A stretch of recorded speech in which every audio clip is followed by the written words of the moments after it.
സുരേഷ് ഗോപിയും പത്മജയും തമ്മിൽ മത്സരിച്ചു. ഈ തവണ ഈ പറയുന്ന പത്മജയ്ക്ക് വേണ്ടി വോട്ട് ചോദിക്കുന്ന സുരേഷ് ഗോപി. അത് വളരെ കൗതുകരമായ ഒരു കാഴ്ചയാണ്. ശോഭാ സുരേന്ദ്രന് പാർട്ടിക്ക് പുറത്തുനിന്ന് എത്രത്തോളം വോട്ട് പുതിയതായിട്ട് നേടാൻ കഴിയും എന്നൊരു ചോദ്യം ഒരു വശം. പക്ഷേ പി സി ജോർജിന്റെ കഴിഞ്ഞ ഒരു 5 വർഷത്തെ ഇമേജ് എടുത്ത് നോക്കി കഴിഞ്ഞാൽ അത് ആ പഴയ പി സി ജോർജ് അല്ല, അതൊരു ഡൗൺഫോൾ സംഭവിച്ചിട്ടുണ്ട്. റെനീഷിന്റെ ഒരു സ്ഥാനാർത്ഥിത്വത്തിന്റെ ഒരു പ്രത്യേകതയും കൂടെ ഉണ്ട്. ഏറ്റവും കൂടുതൽ ഓളം ഉണ്ടാക്കിയ ഒരു BJP സ്ഥാനാർത്ഥിയാണ്. സോഷ്യൽ മീഡിയ കാലത്ത് അത് നന്നായിട്ട് ഉപയോഗിച്ചിട്ടുണ്ട്. ഇപ്പം UDFന്റെ ഘടകകക്ഷിയായിട്ടും LDFന്റെ ഘടകകക്ഷിയാവുമ്പോൾ കിട്ടുന്ന പോലെ അല്ല, NDAയുടെ ഘടകകക്ഷിയായിട്ട് 2020 കാൻഡിഡേറ്റ്സ് മത്സരിച്ചാൽ ആ രീതി വോട്ട് കിട്ടുമോ? കേരളത്തിലെ പല മണ്ഡലങ്ങളും എടുത്തു കഴിഞ്ഞാൽ 65,000 വോട്ട് കിടക്കുക എന്ന് പറഞ്ഞാൽ ജയിക്കാവുന്ന ഒരു വോട്ടാണ്. അതാണ് BJPക്ക് ഈ തവണ ഒരു പ്രതീക്ഷ നൽകുന്ന ഒരു കാര്യം. BJP സംസ്ഥാന നേതൃത്വത്തിന്റെ പ്രാഥമിക വിലയിരുത്തൽ അനുസരിച്ച് ആദ്യം 10ഓളം മണ്ഡലങ്ങൾ പറഞ്ഞെങ്കിലും ഇപ്പോൾ നിയമം അടക്കമുള്ള 4 മണ്ഡലങ്ങളിലാണ് പ്രതീക്ഷ വയ്ക്കുന്നത്.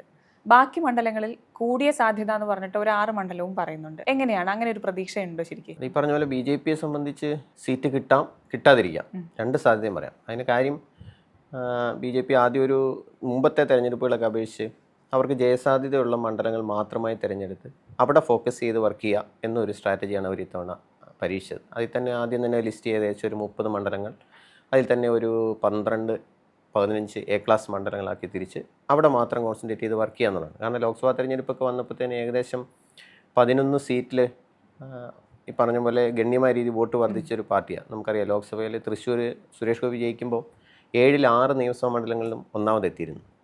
അതുപോലെ ഹരിപ്പാട്, കായംകുളം അടങ്ങുന്ന സീറ്റുകളിലൊക്കെ 2ാം സ്ഥാനത്തായിരുന്നു. തിരുവനന്തപുരത്തും അതുപോലെ 2ാം സ്ഥാനത്ത് വന്ന മണ്ഡലങ്ങളേറെ. അത്രയും വളർച്ച നേടിയൊരു പാർട്ടി ഈ തെരഞ്ഞെടുപ്പിൽ ഒരു ഏത് മണ്ഡലത്തിനാണ് കൂടുതൽ സാധ്യത എന്ന് പറയുന്നത് ഒരു വശം നിൽക്കുമ്പോഴും BJPയുടെ മൊത്തം വോട്ട് ഷെയർ എന്ന് പറയുന്നതാണ് ഈ തെരഞ്ഞെടുപ്പിൽ ഏറ്റവും ഫോക്കസ് പോയിൻ്റ് ആവുക. കാരണം 2016 അവർക്ക് ഏറെക്കുറെ 15% വോട്ടുണ്ടായിരുന്നു നിയമസഭയിൽ. പക്ഷേ 2021 നിയമസഭാ തെരഞ്ഞെടുപ്പിൽ അത് 12% കുറഞ്ഞു, ഏകദേശം 2.5% വോട്ട് കുറഞ്ഞു. ഞാനത് പറയുന്നത് എന്താണെന്ന് വെച്ചാൽ BJPക്ക് ആ വോട്ട് കുറഞ്ഞു കഴിഞ്ഞപ്പം LDFന് 91-99 അവരുടെ വിജയത്തിൻ്റെ തിളക്കം കൂടി. കഴിഞ്ഞ ലോക്സഭാ തെരഞ്ഞെടുപ്പ് ഈ പറഞ്ഞ സുരേഷ് ഗോപി ജയിച്ച തെരഞ്ഞെടുപ്പ് എടുത്തു കഴിഞ്ഞാൽ 19.76% വോട്ട് NDAക്ക് കേരളത്തിൽ കിട്ടി.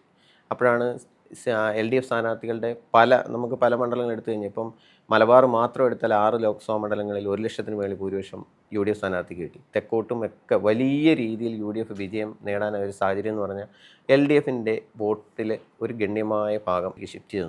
ഈ തെരഞ്ഞെടുപ്പിൽ പ്രാഥമികമായിട്ട് BJPയുടെ വോട്ടിൽ ഒരു വളർച്ച ഉണ്ടാകാൻ കാരണം തദ്ദേശ തെരഞ്ഞെടുപ്പിൽ തന്നെ ഏകദേശം 6 ജില്ലയിൽ 20% മേളിൽ വോട്ടുണ്ടായിരുന്നു. നമുക്കറിയാം, തദ്ദേശത്തിൽ ഒരു 5 ജില്ല UDF സ്വീപ്പ് ചെയ്ത് വലിയ വിജയം UDFനുണ്ടായ ഒരു സാഹചര്യം എന്നോട് ചേർത്ത് വായിക്കും.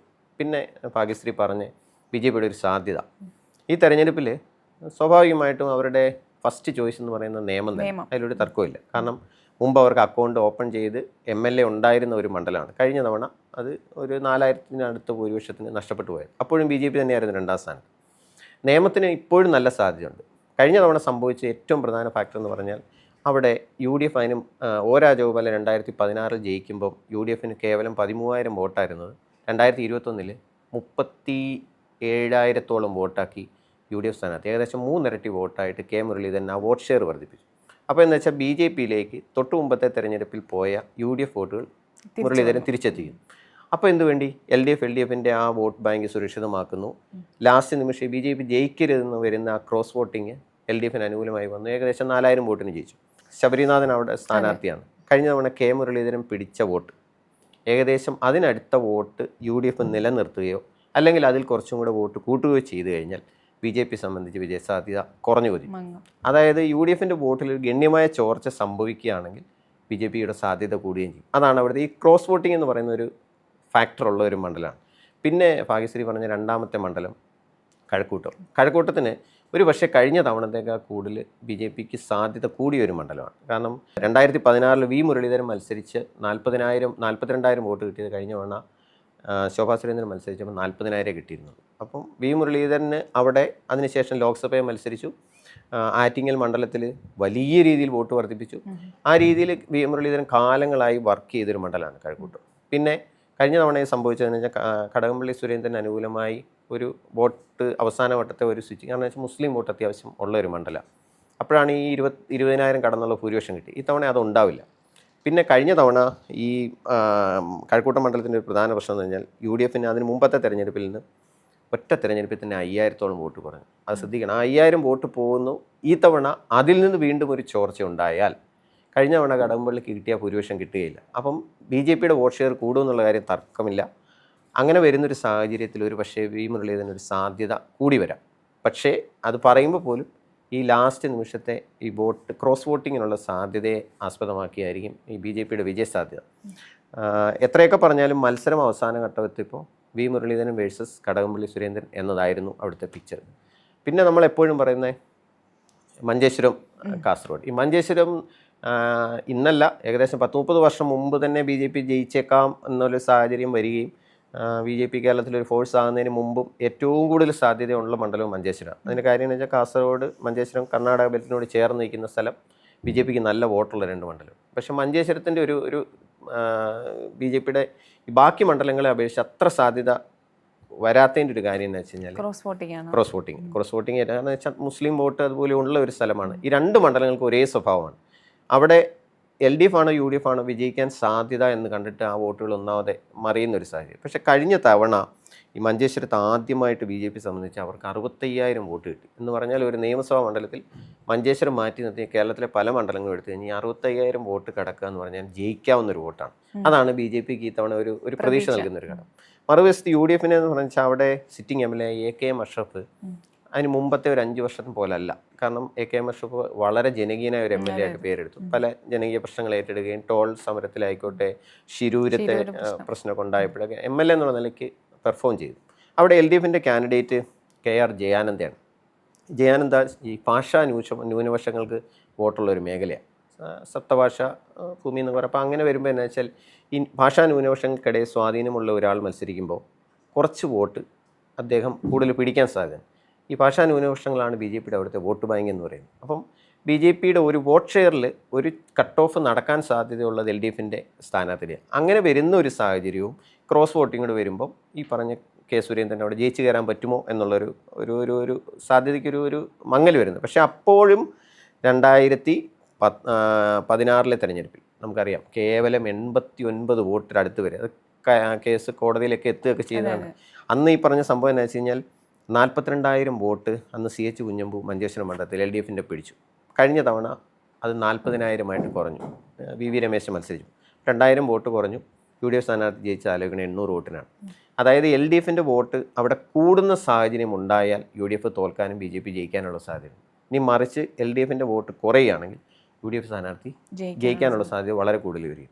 കാസർഗോഡ് ഇന്ന് അങ്ങനെയല്ല. മഞ്ചേശ്വരത്തെ അപേക്ഷിച്ച് കാസർഗോഡത്തെ രാഷ്ട്രീയ സാഹചര്യം തവണ കുറച്ച് വ്യത്യാസമാണ്. അതിൻ്റെ ഒരു കാര്യം കാസർഗോഡ് മണ്ഡലത്തിൽ കഴിഞ്ഞൊരു 3-4 തെരഞ്ഞെടുപ്പ് എടുത്ത് നോക്കിക്കഴിഞ്ഞാൽ ഈ LDFൻ്റെ വോട്ട് വളരെ കുറവായിരുന്ന സ്ഥലത്ത് നിന്ന് വോട്ട് കൂടി വരുന്നുണ്ട്. ശരാശരി ഒരു 6,000-7,000 വോട്ട് കഴിഞ്ഞ 2 തെരഞ്ഞെടുപ്പായിട്ട് LDFന് കൂടുന്നുണ്ട്. എന്നുവെച്ചാൽ INLന് സ്ഥിരമായി മത്സരിച്ച് വരുന്ന സീറ്റായിരുന്നു. അപ്പം ഈ UDFും BJPയും തമ്മിലുള്ള വോട്ടിൻ്റെ അന്തരം കുറയുന്നത് ഈ LDFൻ്റെ വോട്ട് കൂടുന്നതനുസരിച്ച് ആ അന്തരം കുറഞ്ഞു വരിക. അപ്പോൾ ഈ തവണയാണ് ശരിക്കും പറഞ്ഞാൽ കഴിഞ്ഞ എനിക്ക് തോന്നുന്നത് 3-4 തെരഞ്ഞെടുപ്പായിട്ട് LDF നടത്തിയ ഏറ്റവും നല്ല സ്ഥാനാർത്ഥിത്വം ഈ തവണ കാസർഗോഡ് മണ്ഡലത്തിൽ മത്സരിക്കുന്ന. അതിന് കാര്യം അവിടെ മുമ്പ് UDFിൽ അതിൽ കോൺഗ്രസിൻ്റെ ജില്ലാ പഞ്ചായത്ത് അംഗമായിരുന്ന ഷാനവാസ് പാദൂർ എന്ന് പറയുന്ന ഒരു കാൻഡിഡേറ്റ് ഇടക്കാലത്ത് ജില്ലാ പഞ്ചായത്ത് പ്രസിഡന്റ് സ്ഥാനം ലീഗുമായിട്ട് നിശ്ചിത കാലത്തേക്ക് കോൺഗ്രസ്സിന് കൈമാറണം എന്നുള്ള ആ കരാർ പാലിച്ചില്ല എന്ന് പറഞ്ഞ് UDFിൽ നിന്ന് പുറത്തേക്ക് പോവുകയും LDFിനൊപ്പം ചേരുകയും LDFിനൊപ്പം നിന്ന് സ്വതന്ത്രനായി നിന്നൊരു ജില്ലാ പഞ്ചായത്തിൽ നിന്ന് ജയിക്കുകയും LDFിന് ജില്ലാ പഞ്ചായത്ത് ഭരണം വരെ കിട്ടുകയും ചെയ്യുന്ന സാഹചര്യം ഉണ്ടായി. ഈ ഷാനവാസ് പാദൂരിൻ്റെ സ്ഥാനാർത്ഥിത്വം വളരെ മികച്ചൊരു പരീക്ഷണമായിരുന്നു. അപ്പോൾ LDFിനെ സംബന്ധിച്ച് കഴിഞ്ഞ തവണ കിട്ടിയതിനേക്കാളും ആ 28,000 നിന്നൊക്കെ LDFിൻ്റെ വോട്ട് വർദ്ധിക്കാനുള്ളൊരു സാഹചര്യമുണ്ട്. അങ്ങനെ വോട്ട് വർദ്ധിച്ചാൽ ഈ പറയുന്ന പോലെ അതിൻ്റെ ഒരു നല്ല പങ്ക് നഷ്ടമാകുക UDFിനായിരിക്കും. BJP സംബന്ധിച്ച് അങ്ങനെ ഒരു സാഹചര്യം ഉണ്ടാക്കി BJPക്ക് ലോസ് ഉണ്ടാകാനുള്ള സാധ്യത കുറവാണ്. കാരണം ഈ LDFിൻ്റെയും വോട്ട് UDFിൻ്റെയും വോട്ടെന്ന് പറഞ്ഞാൽ ഏറെക്കുറെ ഒരേ വോട്ടാണ്. പാർട്ടി വോട്ടുകൾ മാറ്റി നിർത്തുകയാണ്. അതാണ് ഇത്തവണ കാസർഗോഡിൻ്റെ കാര്യത്തിൽ ഈ പറയുന്ന പോലെ അവസാന നിമിഷം ചില അടിയൊഴുക്കുകൾക്ക് സാധ്യതയുണ്ട് എന്ന് പറയുന്നത്. പിന്നെ ഈ പറയുന്ന പോലെ പാലക്കാട് അതൊരു സസ്പെൻസ് നിറഞ്ഞിരിക്കുന്ന സീറ്റാണ്. അതിൽ ശോഭാ സുരേന്ദ്രൻ്റെ സ്ഥാനാർത്ഥിത്വം തന്നെയാണ് അവിടുത്തെ ഏറ്റവും വലിയൊരു അസറ്റും. കഴിഞ്ഞ നിയമസഭാ തെരഞ്ഞെടുപ്പിൽ ജയിച്ച പോലെയല്ല, ഉപതെരഞ്ഞെടുപ്പിൽ നമ്മൾ കണ്ടു ആ ഭൂരിപക്ഷം ഈ ശ്രീധരൻ മത്സരിച്ച് കേവലം 4,000 വോട്ടിന് മാത്രം ഷാഫി ജയിക്കുന്നൊരു സാഹചര്യം. അന്ന് പറഞ്ഞാൽ BJPയുടെ വോട്ട് പ്ലസ് ഒരു മെട്രോ മാൻ എന്നുള്ള നിലയ്ക്ക് കിട്ടാവുന്ന ഏറ്റവും പോപ്പുലർ വോട്ടും കൂടെ ഈ ശ്രീധരന് കിട്ടിയപ്പോഴാണ് ഈ 4000 വോട്ടിന് ഡിഫറൻസിലേക്ക് അത് വന്നത്. അത് നമുക്കറിയാം. ഉപതെരഞ്ഞെടുപ്പ് വന്നു കഴിഞ്ഞപ്പോൾ സംഭവിച്ചത് എന്താണ്? അത് 16,000 വോട്ട് കടന്നുപോയി UDFിൻ്റെ ഭൂരിപക്ഷം. അതെന്താ വെച്ചാൽ ഒരു മികച്ച സ്ഥാനാർത്ഥി ആണെങ്കിൽ വോട്ട് അങ്ങനെ കിട്ടുന്നൊരു വോട്ടുണ്ട്. ഇപ്പം ശോഭാ സുരേന്ദ്രൻ ആകുമ്പം BJP വോട്ടിനപ്പുറം എത്രത്തോളം വോട്ട് ശോഭാ സുരേന്ദ്രന് കിട്ടും എന്നുള്ളൊരു പ്രസക്തമായ ചോദ്യം അവിടെയാണ്.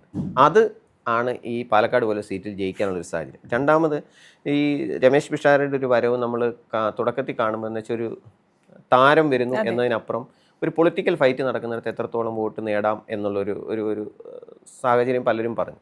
പക്ഷെ അതായിരുന്നില്ല. രാഷ്ട്രീയം തന്നെ പറഞ്ഞ് കൃത്യമായ രാഷ്ട്രീയ നിലപാടുകൾ പറഞ്ഞ് രമേശ് പിഷാരടി ആ ഒരു രണ്ടാം ഘട്ടമൊക്കെ എത്തിക്കഴിഞ്ഞപ്പോഴത്തേന് അത്യാവശ്യം ഒരു നല്ല ഫൈറ്റ് നടത്തി. അപ്പം UDFിൻ്റെ സിറ്റിംഗ് സീറ്റാണ്.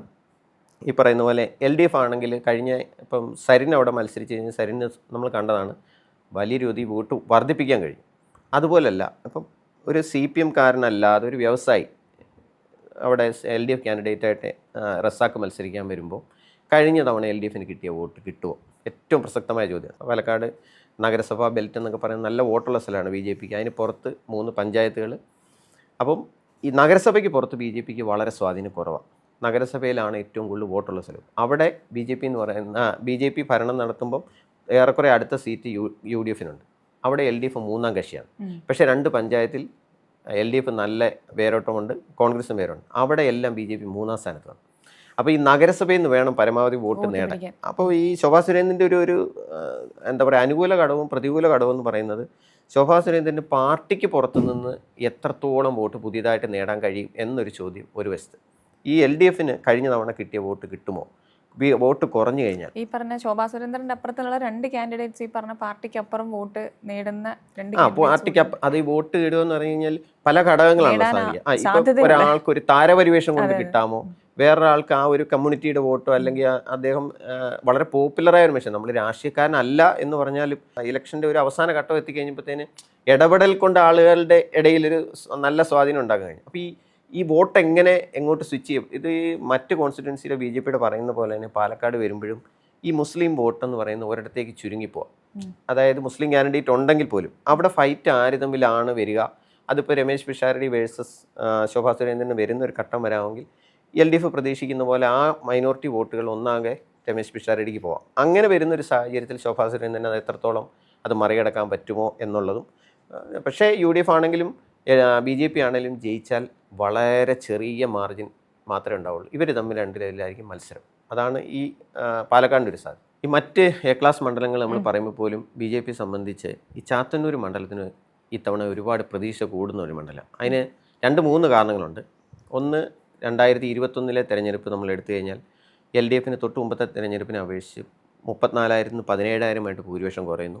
ഈ BB ഗോപകുമാർ 2 തവണയായിട്ട് മത്സരിക്കും. തന്നെ അത്രയും ഗ്രൗണ്ട് ലെവലിൽ വർക്ക് ചെയ്യുന്ന ഒരു സ്ഥാനാർത്ഥിയാണ്. അവിടെ തമ്പടിച്ച് വർക്ക് ചെയ്ത് ബാക്കിയുള്ള 2 സ്ഥാനാർത്ഥികളും പുതുമുഖങ്ങളായിട്ട് വരികയാണ് അവിടെ. സൂരജ് രവി നേരത്തെ കൊല്ലം മണ്ഡലത്തിൽ മത്സരിച്ചെന്ന് പറഞ്ഞാൽ ഒരാൾ 10 വർഷം കണ്ടിന്യൂസ് വർക്ക് ചെയ്തതിന് ശേഷം വീണ്ടും ഒരു തെരഞ്ഞെടുപ്പിനെ നേരിടുകയാണ്. അപ്പോൾ ആ രീതിയിൽ ആ സ്ഥാനാർത്ഥിക്ക് BJP എന്നുള്ളതിന് പുറത്തുനിന്ന് ഒരു സ്വീകാര്യതയും കൂടെ ഉള്ള ഒരു സ്ഥാനാർത്ഥിയാണ്. അപ്പം കേവലം 8,000 വോട്ടുണ്ടായിരുന്ന ഒരു മണ്ഡലത്തിൽ നിന്ന് ഒറ്റ തിരഞ്ഞെടുപ്പ് കൊണ്ട് അത് ഏകദേശം 20,000-ന് മേളിൽ വന്നു. കഴിഞ്ഞ തവണ 42,000-ന് മേളിൽ വോട്ടെത്തി. അപ്പം കഴിഞ്ഞ 9,000 വോട്ട് ഒറ്റത്തവണ വർദ്ധിച്ചു. LDFിൻ്റെ ഭൂരിപക്ഷം ഇങ്ങനെ ഗണ്യമായി കുറഞ്ഞു പോകുന്നുണ്ട്. അപ്പോൾ എന്താ വെച്ചാൽ ഈ തെരഞ്ഞെടുപ്പിലും സാധ്യത എന്താ വെച്ച് കഴിഞ്ഞാൽ UDFിനെ സംബന്ധിച്ച് അവിടെ 2 തെരഞ്ഞെടുപ്പായിട്ട് 3-ാം സ്ഥാനത്തേക്ക് പിന്തള്ളപ്പെട്ടു പോയി. അപ്പം മത്സരം എവിടെയാണെന്ന് ചോദിച്ചു കഴിഞ്ഞാൽ LDF വേഴ്സസ് BJP ആണ്. വോട്ട് കൂടുന്നത് ആർക്കാന്ന് ചോദിച്ചു കഴിഞ്ഞാൽ BJPക്കാണ്. LDFിൻ്റെ വോട്ട് കുറഞ്ഞും വരും. അപ്പം കഴിഞ്ഞ തവണ 17,000-ഓളം വോട്ട് ഭൂരിപക്ഷം കുറയ്ക്കാനായെങ്കിൽ ഈ തവണ ഒരു 9,000 വോട്ട് വർദ്ധിപ്പിച്ച BB ഗോപകുമാറിന് വീണ്ടും ഒരു 9,000 വോട്ടും കൂടി അഡീഷണൽ പിടിക്കാൻ പറ്റിയാൽ ഈ പറയുന്ന പോലെ BJP ചിലപ്പോൾ ഒരു അട്ടിമറി സൃഷ്ടിക്കാൻ സാധ്യതയുള്ളൊരു മണ്ഡലം. കാരണം മറ്റ് ചില മണ്ഡലങ്ങളെ നമ്മൾ പറയുന്ന പോലെ ഒരു ക്രോസ് വോട്ടിങ് അത്രത്തോളം എഫക്റ്റീവായിട്ട് നടക്കാൻ സാധ്യതയില്ലാത്തൊരു മണ്ഡലം കൂടെയാണ്. അപ്പോൾ ആ രീതിയിൽ വലിയ അങ്ങനത്തെ ഒരു അടിയൊഴുക്ക് കൊണ്ടല്ല, പക്ഷേ ഈ സ്ഥാനാർത്ഥിയുടെ സ്വീകാര്യത കൊണ്ടും പിന്നെ SNDPയുടെ ശക്തമായ പിന്തുണയും ഒരുപക്ഷെ, കാരണം SNDP യൂണിയൻ്റെ ഭാരവാഹിയാണ് BB ഗോപകുമാർ. അപ്പോൾ അങ്ങനെ വരുമ്പോൾ ആ രീതിയിലൊരു വോട്ട് അഡീഷണൽ കിട്ടാം. അപ്പോൾ ചാത്തന്നൂർ മണ്ഡലം വളരെ രസകരമായ മത്സരം നടക്കുന്ന ഒരു മണ്ഡലമാണ്. ഇപ്പോൾ ഈ തവണ BJPയെ സംബന്ധിച്ച് ഏറ്റവും പെർഫോം ചെയ്യാൻ സാധ്യതയുള്ള ഒരു മണ്ഡലമാണ്. ജയിച്ചില്ലെങ്കിൽ പോലും അത്രയും ക്ലോസ് ഫൈറ്റിലേക്ക് വരാവുന്നൊരു മണ്ഡലമാണ്. പിന്നെ ഏറ്റവും കൂടുതൽ നോക്കുന്ന ഒരു മണ്ഡലം തൃശ്ശൂരാണ്. തൃശ്ശൂർ മണ്ഡലം ഈ പറയുന്ന പോലെ കുറേ തെരഞ്ഞെടുപ്പിൻ്റെ ഒരു ക്രോണോളജി എടുത്തു നോക്കിക്കഴിഞ്ഞാൽ UDF തൃശ്ശൂർ ജില്ലയിലെ ഏറ്റവും സേഫ് സീറ്റിലൊന്നായിരുന്നു. പണ്ട് സ്പീക്കറൊക്കെ ആയിരുന്നു തേറമ്പിൽ രാമകൃഷ്ണനൊക്കെ ദീർഘകാലം ജയിച്ചിരുന്ന അങ്ങനത്തെ ഒരു വോട്ട് ബാങ്ക് ഉറച്ചു നിന്ന ഒരു മണ്ഡലം കഴിഞ്ഞ് പത്മജ വേണുഗോപാൽ അവിടെ മത്സരിച്ച തെരഞ്ഞെടുപ്പോടുകൂടി കൈവിടുകയാണ്. ആദ്യത്തെ തെരഞ്ഞെടുപ്പിൽ തോറ്റു. കഴിഞ്ഞ തവണ വീണ്ടും ആദ്യം മന്ത്രിയായിരുന്ന സുനിൽകുമാറിനോട് പരാജയപ്പെട്ടു. കഴിഞ്ഞ തവണ അവിടെ ബാലേന്ദ്രൻ എന്ന് പറഞ്ഞ് CPIയുടെ കഴിഞ്ഞ തവണ തോൽക്കുമ്പോൾ കഷ്ടിച്ച് 1000 താഴെ വോട്ട് 936 വോട്ട്. അതിൽ പത്മജ പറയുന്നത് ഓരോ തെരഞ്ഞെടുപ്പിൽ ഞാൻ മത്സരിച്ചപ്പോഴും പാർട്ടിക്കാരെ അടിവലിച്ച് തോൽപ്പിച്ചു എന്നുള്ള. അത് കോൺഗ്രസിൻ്റെ തൃശ്ശൂരത്തെ ഏറ്റവും പ്രകടമായ ഒരു സ്വഭാവം ഈ പറയുന്ന പോലെ അടിവലിക്കുക, സ്ഥാനാർത്ഥികൾ വാരി തോൽപ്പിക്കുന്നതിൽ ഗവേഷണം നടത്തി പരീക്ഷിക്കുന്നില്ല. അത് തർക്കമൊന്നുമില്ല. അത് കുറേ തെരഞ്ഞെടുപ്പിലെ ഫലം നമ്മൾ കാണുമ്പോഴേ അറിയാം. പക്ഷേ തൃശ്ശൂരിൻ്റെ ഒരു പ്രശ്നം എന്ന് വെച്ച് കഴിഞ്ഞാൽ ഈ 2021-ലോ 2016-ലത്തെ സാഹചര്യമല്ല. 2024 ലോക്സഭയിൽ സുരേഷ് ഗോപി ജയിച്ച് കഴിഞ്ഞ് നടക്കുന്ന ഒരു തെരഞ്ഞെടുപ്പാണ്. അപ്പോൾ എന്നാ വെച്ച് കഴിഞ്ഞാൽ കഴിഞ്ഞ ലോക്സഭയിൽ തൃശ്ശൂർ മണ്ഡലത്തിൽ ഏറെക്കുറെ 14,000-ഓളം വോട്ട് സുരേഷ് ഗോപിക്ക് ഭൂരിപക്ഷം കൊടുത്തിട്ടുണ്ട്. അപ്പം BJPക്ക് വോട്ട് ചെയ്യാൻ മടിയുള്ള ഒരു ജനതയല്ല അവിടുത്തെ. അപ്പോൾ എന്താ വെച്ചാൽ അത്രയധികം സുരേഷ് ഗോപിക്ക് ഭൂരിപക്ഷം കൊടുത്തത് സുരേഷ് ഗോപിയുടെ വ്യക്തിഗതത്തിന് കിട്ടിയ വോട്ടൊക്കെ ഉണ്ടാവാൻ പോലും 7-6 സീറ്റിലും തൃശ്ശൂർ ജില്ലയിൽ NDA മുന്നേറ്റം ഉണ്ടാക്കിയത്. അപ്പോൾ എന്താ വെച്ചാൽ ഈ തൃശ്ശൂരത്തെ ഒരു വോട്ടിംഗ് പാറ്റേണിനപ്പുറം ഈ തവണത്തെ സ്ഥാനാർത്ഥിയുടെ ഒരു പ്രത്യേകത എന്നാ വെച്ച് കഴിഞ്ഞാൽ കഴിഞ്ഞ തവണ ഓപ്പോസിറ്റ് വന്ന ആണ് സുരേഷ് ഗോപിയും. അതെ, സുരേഷ് ഗോപിയും പത്മജയും തമ്മിൽ മത്സരിച്ചു. ഈ തവണ ഈ പറയുന്ന പത്മജയ്ക്ക് വേണ്ടി വോട്ട് ചോദിക്കുന്ന സുരേഷ് ഗോപി. അത് വളരെ കൗതുകരമായ ഒരു കാഴ്ചയാണ്. പക്ഷേ വേറൊരു സംഭവം എന്ന് വെച്ചാൽ LDFനെ സംബന്ധിച്ച് അവരുടെ സിറ്റിംഗ് സീറ്റായിരുന്നു.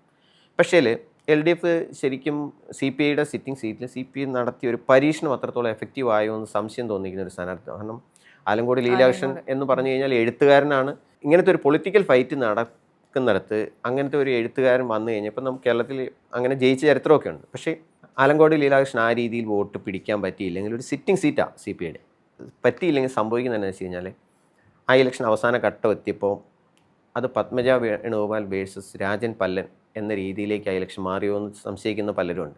അതിന് കാര്യം എന്ന് വെച്ചാൽ ഈ രാജൻ പല്ലൻ പഴയ കോൺഗ്രസിൻ്റെ അവിടുത്തെ മേയറായിരുന്നു. ദീർഘകാലമായി നഗരസഭാംഗമൊക്കെ ആയിട്ട് പ്രവർത്തിച്ച ഒരാളാണ്. മറുവശത്ത് ഈ പറയുന്ന പോലെ ഒരേ കമ്മ്യൂണിറ്റിയിലുള്ള രണ്ടുപേരും. അപ്പോൾ ഈ ഒരു പരീക്ഷണം കോൺഗ്രസ് അവിടെ നടത്തിയത് എങ്ങനെ വോട്ടിനെ സ്വാധീനിക്കാം, അപ്പം സ്ഥിരമായി കോൺഗ്രസ്സിന് വോട്ട് ചെയ്തിരുന്നവർ അതുപോലെ ആ വോട്ട് അതുപോലെ കിട്ടുമോ, അതോ ഇനി അതിലൊരു പങ്ക് പഴയ കോൺഗ്രസ് നേതാവ് എന്നുള്ള നിലയ്ക്ക് പത്മജയ്ക്ക് കിട്ടുമോ, അങ്ങനെ കിട്ടിക്കഴിഞ്ഞാൽ പത്മയ്ക്ക് ജയിക്കാനാകുമോ? കാരണം പണ്ട് രാജഗോപാൽ തുടർച്ചയായിട്ട് പരാജയപ്പെട്ടാണ് ഒരു തവണ അവസാനമായപ്പോൾ ജയിച്ചത്. ഈ പത്മജ മത്സരിച്ച് തോറ്റ ചരിത്രം എന്ന് പറഞ്ഞാൽ പണ്ട് മുകുന്ദപുരം എന്ന് പറയുന്ന ലോക്സഭാ മണ്ഡലം കേരളത്തിൽ ആര് കോൺഗ്രസ് സ്ഥാനാർത്ഥിയായിട്ട് മത്സരിച്ചാലും ജയിക്കുന്ന ഒരു സീറ്റാണ്. അവിടെ ആദ്യമായിട്ട് കോൺഗ്രസ് നഷ്ടപ്പെടുന്നത് പത്മജ മത്സരിച്ചപ്പോഴാണ്. അവരുടെ സ്ഥാനാർത്ഥിത്വത്തെ കുറച്ച് കാണുകയല്ല, തൃശ്ശൂർ മണ്ഡലം എന്ന് പറയുന്ന സേഫ് സീറ്റായിട്ട് 2 തവണയും പരാജയപ്പെട്ടു. അങ്ങനെ പരാജയപ്പെട്ട ഒരാളോട് ഒരു സോഫ്റ്റ് കോർണർ ഉണ്ടാവാമോ? ഈ പറയുന്ന പോലെ കോൺഗ്രസ് നടത്തിയ പരീക്ഷണം ഫലിച്ചോ? ഈ ആലങ്കോടിൻ്റെ സ്ഥാനാർത്ഥിത്വം കൊണ്ട് LDFൻ്റെ വോട്ട് കുറയുമോ? ഈ ചോദ്യങ്ങളെല്ലാം കൂടെ കൂട്ടി വായിക്കുമ്പോഴേ ഈ റിസൾട്ട് വരുള്ളൂ. നല്ല ഫൈറ്റാണ്. അത് അവസാനമായപ്പോൾ ഒരു UDF വേഴ്സസ് BJP എന്നുള്ള നിലയ്ക്ക് അത് അതിൻ്റെ അവസാനം മാറിയോ എന്ന് പോലും സംശയിക്കാവുന്ന ഒരു തെരഞ്ഞെടുപ്പായിരുന്നു. പക്ഷെ ഫലം ഈ പറഞ്ഞ പോലെ ക്ലോസ് ഫൈറ്റായിരുന്നു. പിന്നെ അതുപോലെ BJPയുടെ A ക്ലാസ് മണ്ഡലം നമ്മൾ പറയുന്നത് വട്ടിയൂർക്കാവ് എന്താ വെച്ചാൽ ലോക്സഭയിലേക്ക് മത്സരിക്കുമ്പോൾ എപ്പോഴും BJP 1-ാം സ്ഥാനത്ത് വരുന്ന മണ്ഡലമാണ്. പക്ഷേ നിയമസഭയിൽ ഇതുവരെ ജയിക്കാനായിട്ടില്ല. പക്ഷേ കഴിഞ്ഞ തവണത്തെ ഒരു പ്രത്യേകത എന്ന് വെച്ച് കഴിഞ്ഞാൽ കഴിഞ്ഞ തവണ ഇത് ആദ്യമായിട്ട് BJPയുടെ 2-ാം സ്ഥാനത്ത് വന്നു. അതിലൊരു കാര്യം എന്ന് വെച്ചാൽ മുരളീധരൻ തുടർച്ചയായിട്ട് ജയിച്ചു വന്ന ഒരു മണ്ഡലം. മുരളീധരൻ അവിടെ വടകരയിലേക്ക് മത്സരിക്കാൻ പോയൊരു സാഹചര്യത്തിൽ അവിടെ ഒരു ഉപതെരഞ്ഞെടുപ്പ് വരുന്നു. ആ ഉപതെരഞ്ഞെടുപ്പിൽ മേയർ ബ്രോയ ആയിരുന്ന പ്രശാന്ത് അവിടെ ആദ്യമായിട്ട് മത്സരിക്കാൻ വരുന്നു. പ്രശാന്തിലൂടെ LDF ആ സീറ്റ് പിടിച്ചെടുക്കുന്നു. അതിനുശേഷം നടന്ന തെരഞ്ഞെടുപ്പിൽ കഴിഞ്ഞ തവണ വീണ എസ് നായർ എന്ന് പറയുന്ന ഒരു കാൻഡിഡേറ്റ് UDFൻ്റെ വന്നു കഴിഞ്ഞപ്പോൾ അവസാനമായപ്പോൾ ഇലക്ഷൻ എന്തുവേണ്ടി മുമ്പേ നമ്മൾ പല സീറ്റിലും പറഞ്ഞ പോലെ UDF വേഴ്സസ് BJP ആയിട്ട് മാറി. ഈ VV രാജേഷ് ഇപ്പോഴത്തെ മേയറായിരുന്നു BJP കാൻഡിഡേറ്റ്. അപ്പോൾ എന്താ വെച്ച് കഴിഞ്ഞാൽ ലാസ്റ്റ് VK പ്രശാന്ത് വലിയ ഭൂരിപക്ഷത്തിന് വിജയിക്കുന്നൊരു സാഹചര്യം 20,000 കടന്നൊരു ഭൂരിപക്ഷം ഉണ്ടായി. ഇപ്പോഴത്തെ ഒരു തെരഞ്ഞെടുപ്പ് സംഭവിച്ചതെന്ന് വെച്ചാൽ മുരളീധരൻ്റെ ഒരു തിരിച്ചുവരവാണ്. അതായത് മുരളീധരൻ ജയിച്ചു വന്നൊരു മണ്ഡലത്തിൽ അദ്ദേഹം തിരിച്ചു വരുന്നു. ഇനിയിപ്പോൾ സപ്പോസ് UDF ജയിച്ചു കഴിഞ്ഞാൽ മന്ത്രിയാകാൻ പോലും സാധ്യതയുള്ള ഒരാൾ എന്ന ഒരു മേൽവിലാസം. മുരളീധരൻ വോട്ടുള്ള സ്ഥലമാണ്. കേരളത്തിൽ തന്നെ ഒരു പക്ഷേ 50% നായർ വോട്ടുകൾ ഉള്ള ഒരു കോൺസ്റ്റിറ്റ്യുവൻസിയാണ് ഈ വട്ടിയൂർക്കാവ്. മുരളീധരൻ്റെ ഒരു സ്ഥാനാർത്ഥിത്വം അവിടെ വന്നു കഴിയുമ്പോൾ സംഭവിക്കുന്നതെന്ന് വെച്ചാൽ BJPയുടെ ശരിക്കും പറഞ്ഞാൽ ഈ A ക്ലാസ് മണ്ഡലത്തിൽ ശ്രീലേഖ അവിടെ സ്ഥാനാർത്ഥിയായിട്ട് വരുന്നത് BJPയിൽ എത്രത്തോളം അവരുടെ വോട്ടിനെ സമാഹരിക്കാൻ കഴിയുന്നത്. ശ്രീലേഖയുടെ സ്ഥാനാർത്ഥിത്വത്തെക്കുറിച്ച് കാണുകയല്ല, അവരവിടെ കൗൺസിലറൊക്കെയാണ്. പക്ഷേ ഒരു പ്രശ്നം എന്ന് വെച്ചാൽ ശ്രീലേഖ ആ സീറ്റ് മത്സരിക്കാൻ ആഗ്രഹിച്ചിരുന്നില്ല എന്നുള്ളൊരു വസ്തുതയാണ്.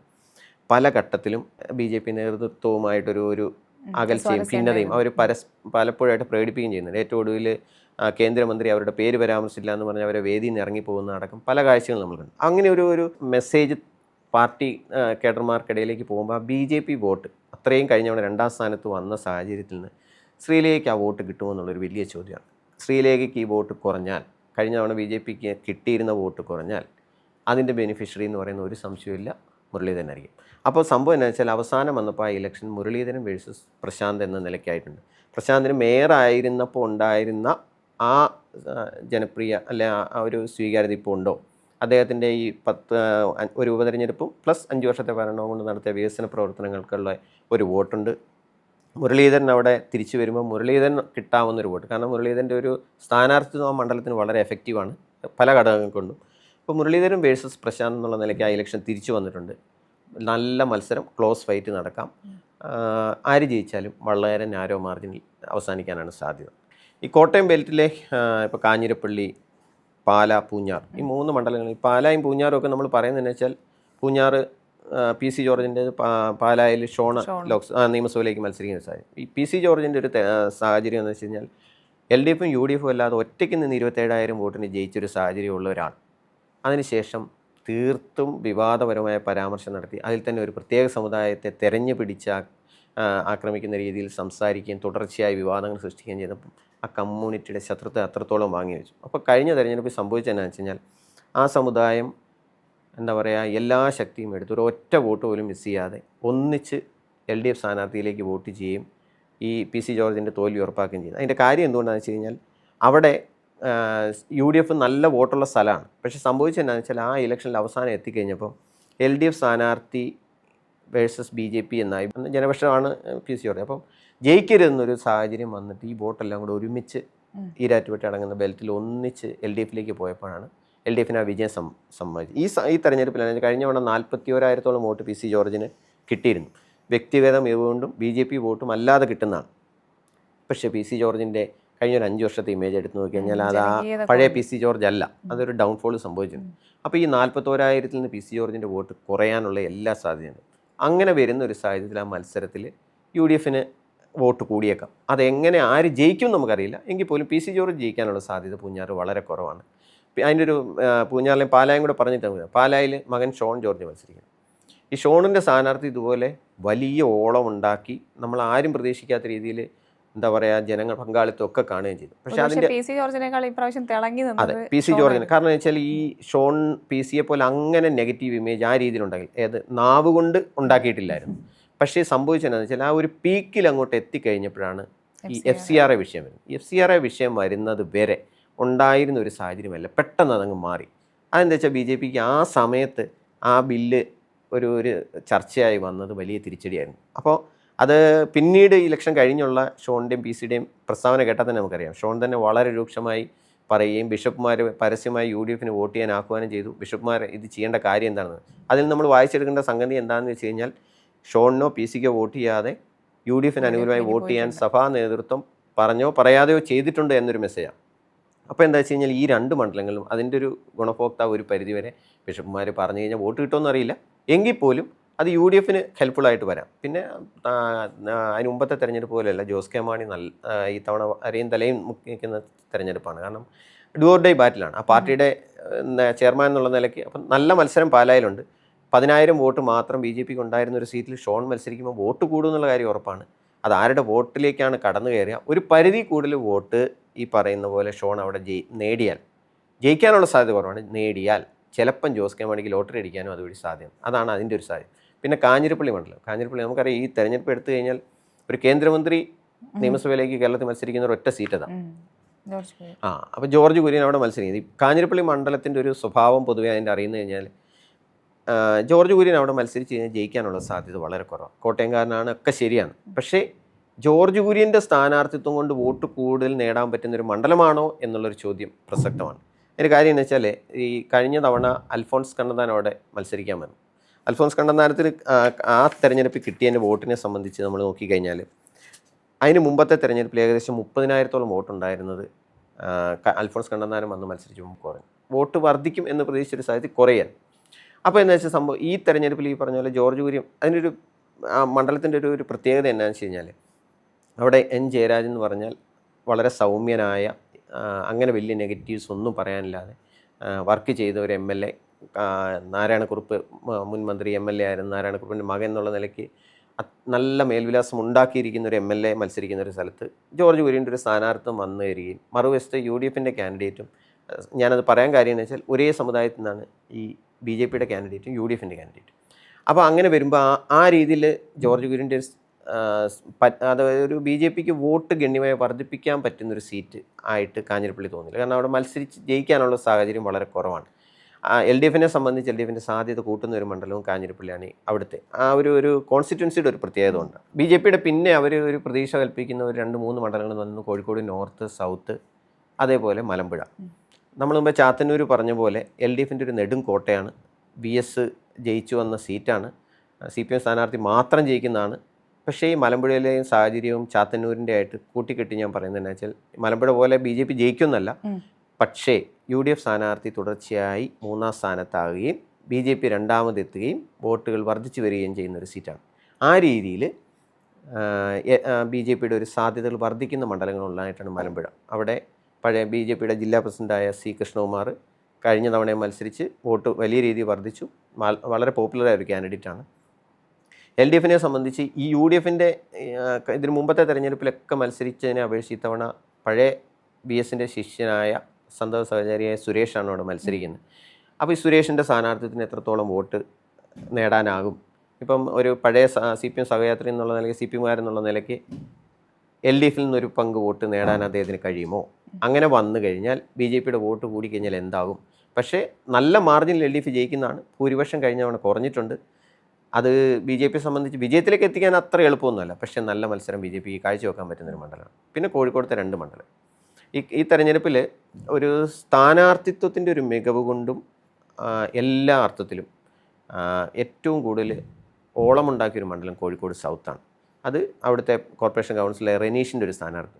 ഒരു പക്ഷേ കേരളത്തിൽ ഈ തെരഞ്ഞെടുപ്പിൽ ഏറ്റവും കൂടുതൽ വോട്ട് വർദ്ധിപ്പിച്ച സ്ഥാനാർത്ഥി ഒരുപക്ഷെ റെനീഷാകാനുള്ള സാധ്യത തള്ളിക്കളയാൻ പറ്റിയാണ്. റെനീഷിന് ആ രീതിയിൽ വോട്ട് സമാഹരിക്കാൻ കഴിയുന്ന ഒരു സാഹചര്യം കോഴിക്കോട് ഉണ്ടായിരുന്നു. ആ രീതിയിലൊരു പ്രവർത്തനം അവിടെ നടന്നിട്ടുണ്ടായിരുന്നു. ജയിച്ചു കയറാനൊന്നും ഒരിക്കലും പറ്റാത്തൊരു മണ്ഡലമാണ്. പക്ഷേ വലിയ രീതിയിൽ വോട്ട് വർദ്ധിപ്പിക്കാനും ഒരു വോട്ട് ബേസ് ഉണ്ടാക്കാനും കഴിഞ്ഞിട്ടുണ്ട്. റെനീഷിൻ്റെ ഒരു സ്ഥാനാർത്ഥിത്വത്തിൻ്റെ ഒരു പ്രത്യേകതയും കൂടെ ഉണ്ട്.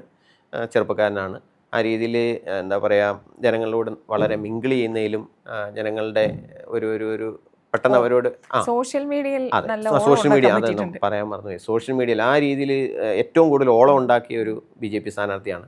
സോഷ്യൽ മീഡിയ കാലത്ത് അത് നന്നായിട്ട് ഉപയോഗിച്ചിട്ടുണ്ട്. മറുവശത്ത് കോഴിക്കോട് നോർത്തിൽ നവ്യ ഹരിദാസിൻ്റെ സ്ഥാനാർത്ഥിത്വം അതുപോലെ. ശരിക്കും സൗത്തിനെ അപേക്ഷിച്ച് BJPക്ക് കോർ വോട്ടുള്ളത് നോർത്തിലാണ്. കാരണം കുന്നമംഗലവും ബേപ്പൂരും നോർത്തുമാണ് BJPയുടെ കോഴിക്കോട് ജില്ലയിൽ ഏറ്റവും വോട്ടുള്ള മണ്ഡലം. നോർത്തിൽ നമുക്കറിയാം MT രമേശ് മത്സരിക്കുകയും നല്ല രീതിയിൽ വോട്ട് നേടുകയും ചെയ്തു. നവ്യ ഹരിദാസ് ഈ പറഞ്ഞ പോലെ വോട്ട് ശതമാനം കൂട്ടാനുള്ള സാധ്യതയുണ്ട്. നവ്യയ്ക്കും ഈ പറഞ്ഞ പോലെ കൗൺസിലറായിട്ടും അവിടെ നല്ല എന്താ പറയുക പോപ്പുലറായൊരു ഫേസാണ്. പക്ഷേ ഈ പറയുന്ന പോലെ ഈ 2 മണ്ഡലങ്ങളിൽ വോട്ട് കൂടാം. അതിൽ റെനീഷിൻ്റെ വോട്ട് ശതമാനം എത്രത്തോളം കൂടുക എന്നുള്ളത് ഒരു ആകാംക്ഷ ഉണ്ടാക്കുന്ന കാര്യമാണ്. BJPയെ സംബന്ധിച്ച് പക്ഷേ ജയിക്കാനുള്ള സാധ്യത തീരെ കുറവാണ്. ഇതാണ് BJPയുടെ ഒരു മൊത്തത്തിലുള്ള ഒരു സാധ്യത. പല മണ്ഡലങ്ങളും പറഞ്ഞല്ലോ ജയിക്കും എന്ന് നമുക്ക് ഉറപ്പ് പറയാൻ പറ്റില്ല. പക്ഷേ കാര്യമായ വോട്ട് ഷെയർ വർദ്ധിപ്പിക്കാവുന്ന പല മണ്ഡലങ്ങളും ഇപ്പോൾ എടുത്തു പറഞ്ഞു. അങ്ങനെ പലയിടത്തും ഒരു വലിയ രീതിയിലൊരു വോട്ട് ഷെയർ വർദ്ധിപ്പിക്കാൻ മുമ്പത്തെ പോലെ BJPക്ക് ഇത്തവണ പറ്റിയ ശരിക്കും അത് ആർക്കായിരിക്കും ആ തകർച്ച സംഭവിക്കാൻ സാധ്യത? ഒരു സംശയം വേണ്ട. BJPയെ സംബന്ധിച്ചൊരു 20% വോട്ട് നേടി നിൽക്കുക അത് അത്ര എളുപ്പമല്ല. 20% കടന്നു കഴിഞ്ഞാൽ BJP ഒരു നിർണായക ശക്തിയായിരിക്കും കേരളം. 20% വോട്ട് കടന്നു കഴിഞ്ഞാൽ BJPക്ക് സീറ്റ് ഉണ്ടാവും, ഉറപ്പാണ്.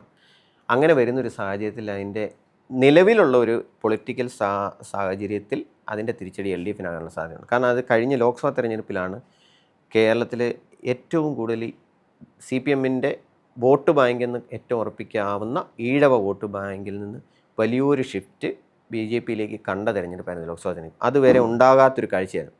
അത് ഒരു പരിധിവരെ തദ്ദേശത്തിൽ ആവർത്തിച്ചിട്ടുണ്ട്. അതാണ് ഈ തെരഞ്ഞെടുപ്പിൻ്റെ ഏറ്റവും പ്രശ്നം. കാരണം ശോഭാ സുരേന്ദ്രൻ ആലപ്പുഴ മണ്ഡലത്തിൽ മത്സരിച്ചിട്ട് 1,00,000-ഓളം വോട്ടാണ് വർദ്ധിച്ചത്. തൊട്ടപ്പുറം ആറ്റിങ്ങൽ മണ്ഡലത്തിൽ V മുരളീധരൻ മത്സരിച്ചിട്ടും വലിയ രീതിയിൽ, അതായത് UDF സ്ഥാനാർത്ഥി ജയിച്ചത് 1000 താഴെ വോട്ട്, LDFും BJPയും തമ്മിലുള്ള വോട്ട് വ്യത്യാസം ഏകദേശം 3000 വോട്ടാണ്. അത്രയധികം ആ പറയുന്ന കൊല്ലം, ആലപ്പുഴ അടങ്ങുന്ന ആ ഈഴവ ബെൽറ്റിലൊക്കെ BJPയിലേക്ക് വോട്ടുകൾ ഒലിച്ചു പോയൊരു സാഹചര്യം. CPM തന്നെ അത് വിലയിരുത്തിയൊരു സാഹചര്യമാണ്. തദ്ദേശത്തിലും ചില പോക്കറ്റുകളിൽ അതുപോലെ അത് ആവർത്തിക്കപ്പെട്ടിട്ടുണ്ട്. BJP ആ രീതിയിൽ ഈ മേഖലകളിലൊക്കെ വോട്ട് വർദ്ധിച്ചാൽ അത് ഒരു 20% കടന്നു കഴിഞ്ഞാൽ സംശയം വേണ്ട LDFനെ സംബന്ധിച്ച് നിലവിലുള്ള സാഹചര്യത്തിൽ തിരിച്ചടിക്ക് സാധ്യത കൂടുതൽ. ഇനി അതല്ല, ഈ പറയുന്ന പോലെ 2021 പോലെ 12% അല്ലെ 15% താഴെയൊക്കെ ആയിട്ട് BJPയുടെ വോട്ട് എന്താ പറയുക കുറഞ്ഞ് അതിനുള്ളിലൊക്കെ നിൽക്കുകയാണെങ്കിൽ അത് UDFന് ദോഷവും LDFനെ സംബന്ധിച്ച് അഡ്വാൻറ്റേജുമാണ്. ഇതാണ് കഴിഞ്ഞ കുറേ കാലത്തെ ഒരു രാഷ്ട്രീയ സാഹചര്യം വെച്ച് നോക്കിക്കഴിഞ്ഞാൽ. ഇതെങ്ങനെയൊക്കെയാണ് ഇതിൻ്റെ ഒരു അടിയൊഴുക്കി ഓരോ മണ്ഡലം തിരിച്ച് നോക്കിയാലേ നമുക്ക് അറിയാൻ പറ്റുള്ളൂ എങ്ങനെയാണ് ഒരു വോട്ടിംഗ് പാറ്റേണിലെ ഡിഫറൻസ് വരിക. ഇപ്പം തദ്ദേശത്തിൽ ഏകദേശം 6 ജില്ലകളിൽ 20% വോട്ട് BJPക്കാണ്. ഇപ്പോൾ 20% എന്ന് പറയുന്ന ഒരു വോട്ട് BJPക്ക് നേടാനായി കഴിഞ്ഞാൽ പിന്നെ BJPയുടെ വളർച്ച വളരെ പെട്ടെന്നായിരിക്കും. എറണാകുളം പോലൊരു ജില്ലയിൽ 2020യുടെ ഒരു സ്വാധീനം നമ്മൾ കണ്ടതാണ്. ഇപ്പോൾ ഈ തവണയാണെങ്കിൽ 2020 BJPയുടെ കൂടെയാണ് മത്സരിക്കുന്നത്. പല മണ്ഡലങ്ങളിലും സ്ഥാനാർത്ഥികൾ പോലും 2020യുടെയാണ് നിൽക്കുന്നത്. ഒന്നത്. രണ്ടാമത്തേതെന്ന് പറഞ്ഞാൽ പല സ്ഥലങ്ങളിലും BJP സ്ഥാനാർത്ഥികളെ നിർത്തിയതിൽ പാളിച്ച സംഭവിച്ചു എന്ന് പൊതുവിലൊരു അഭിപ്രായമുണ്ട്, ഒരു നിരീക്ഷണമുണ്ട്. പല മണ്ഡലങ്ങളിലും ജയിക്കാവുന്ന സീറ്റുകളായിരുന്നു, ഒരുപക്ഷെ BJPക്ക് അക്കൗണ്ട് തുറക്കാവുന്ന പല മണ്ഡലങ്ങളിലും സ്ഥാനാർത്ഥി നിർണയം പാളി എന്ന് പറഞ്ഞിട്ട് ഒരു നിരീക്ഷണമുണ്ട്. എങ്ങനെയാണ് ഇതിനെ കാണുന്നത്? അതേപോലെ തന്നെ ഈ FCRA.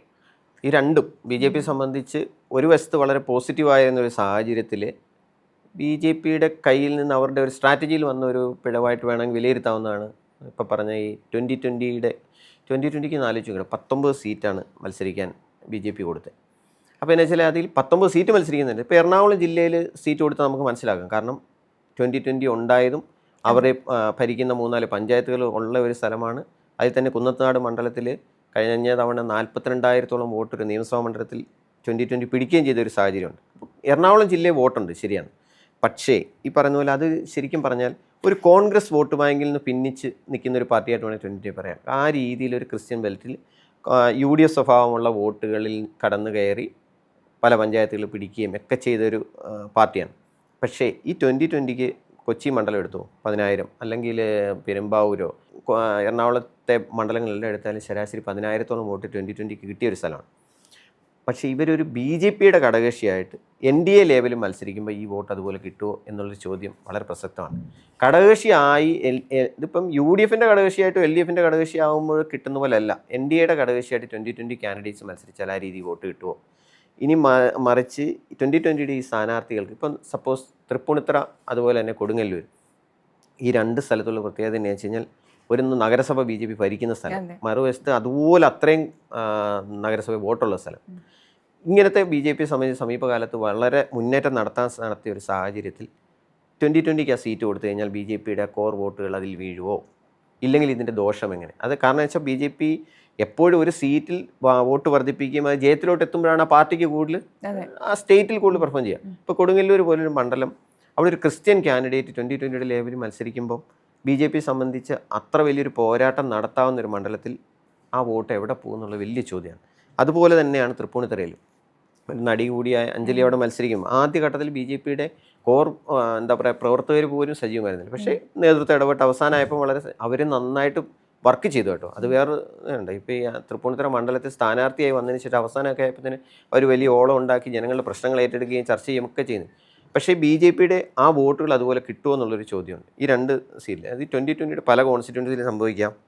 ഇപ്പോൾ കുന്നത്തനാട് മണ്ഡലം ആയിക്കോട്ടെ, അടൂർ ഉണ്ടായിരുന്നൊരു കോൺഗ്രസ്സുകാരൻ അവിടെ അടൂർ മണ്ഡലത്തിൽ സീറ്റ് പരിഗണിക്കാതെ വന്നപ്പോൾ അവിടുന്ന് അദ്ദേഹത്തെ കുന്നത്തനാട് സംവരണ സീറ്റിലേക്ക് കൊണ്ട് 2020 മത്സരിപ്പിക്കുകയാണ്, ബാബു ദിവാകരൻ എന്ന് പറയുന്ന ഒരാൾ. അപ്പോൾ ഈ പറഞ്ഞ 42,000 വോട്ട് അവിടെ കിട്ടുമോ ഒരു ചോദ്യമാണ്. അങ്ങനെ ഈ 2020ക്ക് സീറ്റ് കൊടുത്തുകൊണ്ട് നേട്ടം ഉണ്ടാവുന്നത്.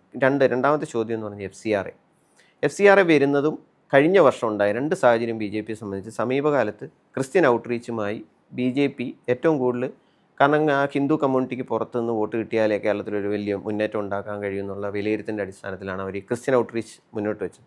കഴിഞ്ഞ വർഷമാണ് നമുക്കറിയാം ഛത്തീസ്ഗഡിൽ ഒരു കന്യാസ്ത്രീ തുറങ്കലിൽ അടയ്ക്കപ്പെടുന്ന ഒരു സാഹചര്യമൊക്കെ ഉണ്ടായി കഴിഞ്ഞപ്പോൾ അത് കമ്മ്യൂണിറ്റിക്കിടയിൽ ഭയങ്കരമായ ഒരു ആശങ്കയുണ്ടായി. അത് പരിക്ക് മാറ്റാനായിട്ട് രാജചന്ദ്രശേഖര അടക്കം ഇടപെടുകയും അവരെ അവിടെ മോചിപ്പിക്കുകയൊക്കെ ചെയ്യുന്ന സാഹചര്യം ഉണ്ടായി. അതിനുശേഷം ഈ ഇലക്ഷൻ്റെ മൂർധന്യത്തിലാണ് FCRA വരുന്നത്. FCRA വന്നു കഴിഞ്ഞപ്പോൾ നമുക്ക് ഈ മതമേലധ്യക്ഷന്മാരടക്കം അതിനെതിരെ വളരെ ശക്തമായി രൂക്ഷമായിട്ടുള്ള പ്രതികരിക്കും. പ്രതികരണം പലയിടത്തും അപ്പോൾ എന്താ വെച്ചാൽ വീണ്ടും ആ ആശങ്കയുടെ അതെ. ഒരു സാഹചര്യം വീണ്ടും സൃഷ്ടിക്കപ്പെടും. അപ്പോൾ എന്താ വെച്ചാൽ ആ ക്രിസ്ത്യൻ വോട്ടുകൾ BJP പ്രതീക്ഷിക്കുന്ന രീതിയിൽ അങ്ങേട്ട് കിട്ടാൻ സാധ്യത കുറവാണ്. പക്ഷെ അത് ഈ പറയുന്ന പോലെ BJPയുടെ പ്രത്യേകിച്ച് മധ്യ തിരുവിതാംകൂർ മേഖലയിൽ പല സീറ്റുകളിലും BJPയുടെ ഒരു പ്രതീക്ഷയ്ക്ക് തിരിച്ചടി ഉണ്ടാക്കാവുന്ന സാഹചര്യം.